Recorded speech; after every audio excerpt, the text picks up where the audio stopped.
గిరిజన విద్యార్థులు బాగా చదువుకుని ఉన్నత స్థానాలకు వెళ్లాలని సంక్షేమ శాఖ మంత్రి అడ్లూరి లక్ష్మణ్ చెప్పారు. గిరిజనుల సంక్షేమానికి కాంగ్రెస్ ప్రభుత్వం కట్టుబడి ఉందన్నారు. హైదరాబాద్ బంజారా హిల్స్ లోని కుమరంభీం ఆదివాసీ భవనంలో ప్రభుత్వ ఆధ్వర్యంలో ఘనంగా ఆదివాసీ దినోత్సవం నిర్వహించారు. ఈ కార్యక్రమానికి మంత్రి అడ్లూరి లక్ష్మణ్ భారీ సంఖ్యలో ఆదివాసీలు హాజరయ్యారు. గిరిజన విద్యా సంస్థల్లో 29 కోట్ల రూపాయలతో మరుగుదొడ్లు, సోలార్ హీటర్లు, ఇతర మౌలిక వసతుల కల్పన జరుగుతోందని మంత్రి వివరించారు. విద్యార్థుల సంక్షేమానికి ప్రతి నెలా మొదటి వారంలోనే నిధులు విడుదల చేయాలని ముఖ్యమంత్రి రేవంత్ రెడ్డి ఆర్థిక శాఖను ఆదేశించారని లక్ష్మణ్ వివరించారు.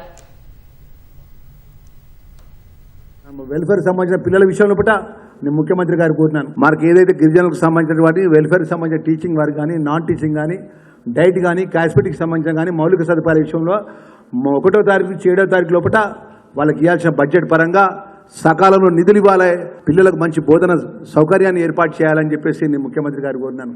ముఖ్యమంత్రి గారు మీకు తక్షణమే ఆర్థిక శాఖ మంత్రికి, ఆర్థిక శాఖ కూడా వారి ఆదేశాలు ఇవ్వడం జరిగింది. గిరిజనులకు, గిరిజనేతరులకు, అన్ని వర్గాలకు మేలు జరిగే విషయంలో ఈ ప్రభుత్వం అన్ని విధాలు మీకు అండగా ఉంటుంది.